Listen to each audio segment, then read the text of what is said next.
Hello everyone, स्वागत है दोस्तों सभी का इंजीनियर्स वाला में। आई एम अभिनेश, आप सभी का दोस्त। तो फाइनली गाइस यहाँ पे पावर ग्रिड की तरफ से जो नोटिफिकेशन जारी कर दिया गया है। तो डिटेल नोटिफिकेशन आ चुका है दोस्तों। इस वाली वीडियो में हम लोग जानेंगे कि यहाँ पे कौन कौन फॉर्म भर सकता है, पीजीसीएल का सिलेबस क्या रहने वाला है, काम क्या करना होगा, सैलरी कितनी मिलती है। साथ ही साथ गाइस अपन देखेंगे कि यहाँ पे जो फाइनल ईयर एलिजिबल है या नहीं है, तो इसको भी अपन देखेंगे एलिजिबिलिटी को लेके, और डिग्री वालों के लिए क्या कहा गया है यहाँ पे। तो ये सारे इंपॉर्टेंट पॉइंट्स के ऊपर अपन डिस्कशन यहाँ पे दोस्तों करेंगे। नेक्स्ट अपन यहाँ पे बात करें तो सबसे पहले देखो हमारे पास है नोटिफिकेशन आउट हो चुका है। तो लगभग हमारे पास है 630 प्लस है ना, वैसे 650 भी बोल सकते हैं, बट यहाँ पे 630 प्लस वैकेंसी है, जिसमें से मैं अपना इलेक्ट्रिकल डिपार्टमेंट के बारे में और सिविल के बारे में जो वैकेंसी यहाँ पे दी गई है, हालांकि पावर ग्रिड है तो इलेक्ट्रिकल के लिए भरमार वैकेंसी आई है, बट यहाँ पे जो सिविल इंजीनियरिंग है इसके लिए भी वैकेंसी है। ठीक है, तो चलिए दोस्तों नोटिफिकेशन की शुरुआत करते हैं। यहाँ पे सबसे पहले तो देखो यहाँ पे रीजन के बारे में जान लेते हैं, क्योंकि आपको रीजनल वाइज अप्लाई करना होगा है ना। तो यहाँ पे कौन सा रीजन दे रखा है, कौन से रीजन में कौन से सेंटर होते हैं, तो पहले ये देख लेते हैं। नॉर्दर्न वन रीजन, इसमें Delhi, part of Uttar Pradesh, part of Haryana and part of Uttarakhand और राजस्थान है ना। देन राजस्थान प्रोजेक्ट राजस्थान में रहेगा सिर्फ। नॉर्दर्न रीजन 2 में आप देख सकते हैं Himachal Pradesh, Punjab, part of Haryana, UK, UT, Ladakh, Chandigarh. उसके बाद नॉर्दर्न रीजन 3 में आप देख सकते हैं उत्तराखंड। इस तरीके से सारे आपको दे रखे हैं ना, सारे दे रखे हैं। उड़ीसा प्रोजेक्ट हो गया। साउदर्न रीजन जो 1 है इसमें आंध्रा, तेलंगाना और कर्नाटका। साउदर्न रीजन 2 में Kerala, Tamil Nadu, part of Karnataka. Western region 1, western region 2 तो महाराष्ट्र, गोवा, ये आपके पास में आ गए। तो आप देख लीजिएगा कि आपको किस रीजन में जो है यहाँ पे अप्लाई करना है, तो उस रीजन से आप अप्लाई कर दीजिएगा। वैकेंसी में आपको अभी पूरी की पूरी जो रीजनल वाइज है वो बताऊंगा। ठीक है, तो सबसे पहले यहाँ पे स्टार्ट करते हैं। तो यहाँ पे देखिए जो कॉर्पोरेट सेंटर है पावर ग्रिड का, इसकी बात कर लेते हैं, जो कि यहाँ पे हरियाणा में है, मानेसर में है ना, आई थिंक है ना, वही जहां तक है बेस्ट ऑफ माई नॉलेज। तो यहाँ पे डीटीई का मतलब है डिप्लोमा ट्रेनी इलेक्ट्रिकल, डीटीसी का मतलब है डिप्लोमा ट्रेनी सिविल। ठीक है, तो ये हमारे पास दो एब्रीविएशन रहेंगे यहाँ पे। मैं थोड़ी सी ब्राइटनेस जो है इस कम कर देता हूँ इसकी। ना अभी ठीक है ना। तो ये देखो हमारे पास सबसे पहले अगर हम यहाँ पे बात करें इसके बारे में, तो देखिए सबसे पहले ओके हाँ तो यहाँ पे डीटीई डिप्लोमा ट्रेनी इलेक्ट्रिकल और सिविल। तो यहाँ पे जो इलेक्ट्रिकल अगर कॉर्पोरेट में ये 5 वैकेंसी दे रखी है और सिविल की 2 वैकेंसी दे रखी है। इसके बाद में ईस्टर्न रीजन 1 की बात कर सके तो यहाँ पे कोई वैकेंसी नहीं है, राइट। उसके बाद में ईस्टर्न रीजन 2 की बात करें तो इलेक्ट्रिकल की यहाँ पे 10 वैकेंसी है, सिविल की 4 है। उसके बाद में उड़ीसा प्रोजेक्ट की बात करें तो 20 वैकेंसी दे रखी है हमारे पास है। नॉर्दर्न ईस्टर्न रीजन की बात करें तो इलेक्ट्रिकल की 30 वैकेंसी दे रखी, सिविल की 2 वैकेंसी, राइट। एंड इसके बाद अगर हम बात करें यहाँ पे नॉर्दर्न रीजन की, तो यहाँ पे देख सकते हैं सिविल की नॉर्दर्न रीजन 1 75 वैकेंसी, कितनी 75 वैकेंसी नॉर्दर्न रीजन 1 की। देन हम बात करेंगे यहाँ पे अगर हम राजस्थान प्रोजेक्ट की बात करें तो इलेक्ट्रिकल की 30 वैकेंसी है, और यहाँ पे नॉर्दर्न रीजन 2 की बात करें तो 40 वैकेंसी है। नॉर्दर्न रीजन 3 की बात करें तो 33 वैकेंसी है, और इसके बाद में साउथर्न रीजन 1 की 32 वैकेंसी, उसके बाद में साउथर्न रीजन 2 यानी कि 50 वैकेंसी। तो आप देख सकते हैं यहाँ पे northern region 1 and southern reason 2 में अभी तक हमें ज्यादा से ज्यादा वैकेंसी देखने को मिली है, हालांकि कट ऑफ भी वेरी करता है। उसके बाद में हम बात करें यहाँ पे जो डीटी है गाइस, यहाँ पे वेस्टर्न रीजन 1 में भी 54 वैकेंसी, अच्छी खासी वैकेंसी गाइस, और सबसे ज्यादा जो वैकेंसी है वेस्टर्न रीजन 2 में 82 वैकेंसी है यहाँ पे। ठीक है, उसके बाद में आप देख सकते हैं यहाँ पे CTULI, ये आपके यहाँ पे 16 वैकेंसी दे रखी। तो इस तरीके से यहाँ पे वैकेंसीज आपकी दे रखी है। तो टोटल अगर हम वैकेंसी देखें इलेक्ट्रिकल की तो लगभग 480 प्लस हो रही है ना। तो इलेक्ट्रिकल की जो वैकेंसी हो रही है कितनी हो रही है हमारे पास है 480 के समथिंग है ना, आई थिंक 480 के समथिंग यहाँ पे जो इलेक्ट्रिकल की जो वैकेंसी हमारे पास में देखने को मिल रही है, राइट। और लगभग 100 के लगभग जो सिविल है, सिविल इंजीनियरिंग की वैकेंसी देखने को मिली है। नेक्स्ट अगर बात हम यहाँ पे देखेंगे ओके, तो नेक्स्ट यहाँ पे देखिए दोस्तों एजुकेशन क्वालिफिकेशन के बारे में। तो एजुकेशन क्वालिफिकेशन में देखिए full time regular 3 year diploma in relevant discipline engineering.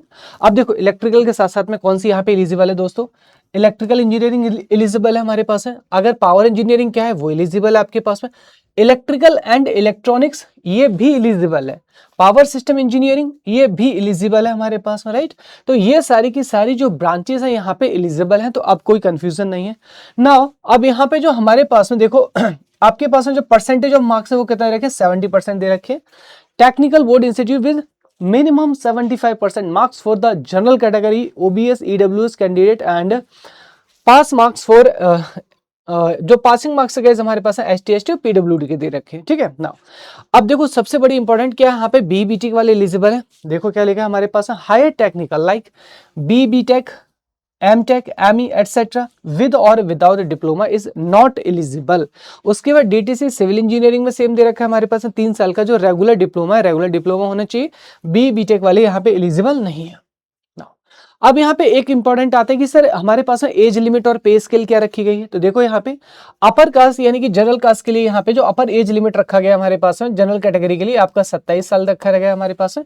और उसके अकॉर्डिंग गाइस यहाँ पे जो रिजर्वेशन है, रिजर्वेशन जो आपका है वो आपको दे रखा है यहाँ पे। तो एक बार आप देख लीजिएगा यहाँ पे, आई थिंक ओबीसी के लिए 3 साल है एंड ST SC शायद 5 साल है ना, इस तरीके से यहाँ पे जो रिजर्वेशन है वो आपका दे रखा है। तो यहाँ पे आपके पास में ये डेट आपको दे रखी है, ठीक है। सिलेक्शन की अगर हम बात करें पे स्केल पे, तो यहाँ पे देखिए आपके पास में जो पे स्केल है आपको ये दे रखा है ऑलमोस्ट। तो बेटा ऑलमोस्ट क्या है, आपको यहाँ पे जो 12.7 लाख का पैकेज है वो यहाँ पे ऑफर किया जाएगा। CTC हालांकि कॉस्ट टू कंपनी है, राइट। तो बहुत ही अच्छी यहाँ पे पैकेज जो है आपको दी जा रही है, 12.7 लाख की पैकेज, राइट। अब इसके लिए बस हमें क्या करना है, सिर्फ पढ़ाई करनी होगी, राइट। नाउ आगे चलते हैं यहाँ पे, नेक्स्ट अपन देखेंगे इस, तो नेक्स्ट है हमारे पास है फाइनल ईयर एलिजिबिलिटी। सबसे मोस्ट इंपॉर्टेंट चीज की सर फाइनल ईयर यहाँ पे एलिजिबल है कि नहीं है। तो देखिए यहाँ पे साफ साफ लिखा है, percentage of marks in essential qualification shall be considered without round of, यानी कि राउंड ऑफ ये कंसीडर करेंगे यहाँ पे, विदाउट राउंड ऑफ है ना। देखो साफ साफ लिखा है यहाँ पे क्या, फाइनल ईयर, साफ साफ मेंशन किया है, फाइनल ईयर और final semester student who expected there result by 15/7/2026 shell also be considered. आप भी यहाँ पे कंसीडरेबल होगा, है ना, बस बशर्ते आपका जो रिजल्ट है 15/7/2026 तक आ जाना चाहिए। मेरे हिसाब से 15 जुलाई है ना, तो यहाँ पे 7वें महीने तक है ना सबका रिजल्ट जो आ जाता है। और ऐसा जरूरी नहीं कि जो मार्कशीट आए वो प्रोविजनल भी मार्कशीट के ही इक्वल रहता है। तो प्रोविजनल और मार्कशीट के ऊपर डेट एक ही रहती है। मेरे कॉलेज में तो यही थी, आई होप आपकी कॉलेज में भी यही होगी। तो जो डेट आपकी प्रोविजनल पे जाएगी वही डेट आपकी मार्कशीट पे जाएगी, रस। तो ये कट ऑफ डेट हमारे पास है 15/7/2026। तो मेरे हिसाब से सबका जो रिजल्ट है यहाँ तक तो आ जाना चाहिए, राइट। तो इन्होंने यहाँ पे जो साफ साफ यहाँ पे देखो ये चीज लिखकर आपको दी है। अब यहाँ पे एक क्वेश्चन उठता है गाइज यहाँ पे कि अगर सर मैंने डिप्लोमा के बाद यहाँ पे हमने बी बीटेक किया है तो क्या मैं एलिजिबल हूं या फिर एलिजिबल नहीं हूं। तो देखो यहाँ पे गाइज एलिजिबिलिटी क्राइटेरिया ना हमारे पास में बी बीटेक ME MTech है ना, not eligible for diploma trainee, right. तो यहाँ पे आपने डिप्लोमा के साथ या विदाउट डिप्लोमा आपने किसी भी तरीके से यहाँ पे बी बीटेक किया, then you are not eligible, right. तो यहाँ पे डिप्लोमा प्लस बी बीटेक है ना, बी बीटेक नॉट एलिजिबल, ये गाइस यहाँ पे एलिजिबल नहीं है आप, राइट। तो इस चीज का ध्यान रखिएगा। और इन्होंने लिखा भी है कि अगर फर्दर किसी भी स्टेज पर अगर ऐसा पाया जाता है तो उसका कैंडिडेचर क्या करेंगे, वो कैंसिल आउट कर देंगे। आगे देखते हैं यहाँ पे। नाउ नेक्स्ट है हमारे पास है एग्जाम पैटर्न की बात करें तो देखिए हमारे पास जो रिटन टेस्ट है CBT, इसका 100% वेटेज यहाँ पे लिया गया है। 120 टोटल क्वेश्चंस आपको देखने को मिलेंगे हमारे पास में ना, सॉरी 120 आपको जो डिसिप्लिन है गाइस यहाँ पे डिसिप्लिन से देखने को मिलेंगे। 50 क्वेश्चन आपके नॉन टेक्निकल से आएंगे, यानी कि जनरल अवेयरनेस, इंग्लिश, रीजनिंग और एप्टीट्यूड से 50 क्वेश्चन। 120 आपके टेक्निकल डिसिप्लिन यानी कि सिविल तो सिविल, इलेक्ट्रिकल तो इलेक्ट्रिकल। फुल लेंथ हमारे पास में टेस्ट जो रहेगा वो कितना रहेगा, 170 क्वेश्चन का रहेगा हमारे पास, जिसके कैरिकुलर मार्क्स होंगे। और टेस्ट का जो ड्यूरेशन है वो हमारे पास 2 घंटे का रहेगा। लैंग्वेज आपको हिंदी और इंग्लिश एग्जाम में दोनों ही देखने को मिल जाती है, ठीक है। नाउ आगे बात करिए यहाँ पे अपन, नेक्स्ट देखिए गाइस हमारे पास में सिलेबस की हम बात करें तो आप देख सकते हैं यहाँ पे आपके पास में जो 120 क्वेश्चन है वो यहाँ से आपके जो टेक्निकल सिलेबस है वहां से आएंगे।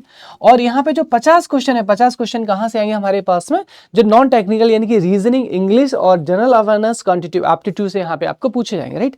इलेक्ट्रिकल के जैसे सिलेबस की बात करें तो हमारे पास में वही सिलेबस है, राइट। ऑल्दो इसके लिए मैं एक वेट कर रहा हूँ अपडेट का, अदरवाइज सिलेबस के लिए एक अलग से वीडियो लेके आऊंगा। बट अभी बता देता हूँ कि जो SSC JEE आप उसी को रेफरेंस मान के चलिएगा। बस इसमें जो पावर इलेक्ट्रॉनिक्स है, पावर इलेक्ट्रॉनिक्स और यहाँ पे जो पावर इलेक्ट्रॉनिक्स यहाँ पे ऐड हो जाता है आपका, राइट। तो पावर इलेक्ट्रॉनिक्स भी पावर ग्रिड में अच्छे से पूछा जाता है, ओके। ऑल्दो पेपर का लेवल थोड़ा सा अच्छा रहता है। बाकी हम बात करें आगे यहाँ पे दोस्तों, तो इंपॉर्टेंट डेट्स यहाँ पे देख लीजिए। ओपनिंग जो डेट्स हमारे पास है वो आपका 20/4/2026 से है आपका, है ना। क्लोजिंग डेट हमारे पास है 11/25/2026 से। तो भाई इस डेट के लिए कोई इंतजार मत करना, फॉर्म भर देना सब लोग।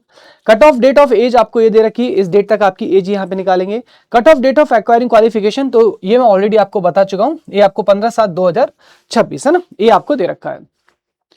तो यहाँ पे सारी चीज अपन ने कर ली है। जॉब प्रोफाइल की बात करें तो हमारे पास है, देखिए ऑपरेशन हो गया, प्रोटेक्शन हो गया, मेंटेनेंस हो गया हमारे पास में, है ना।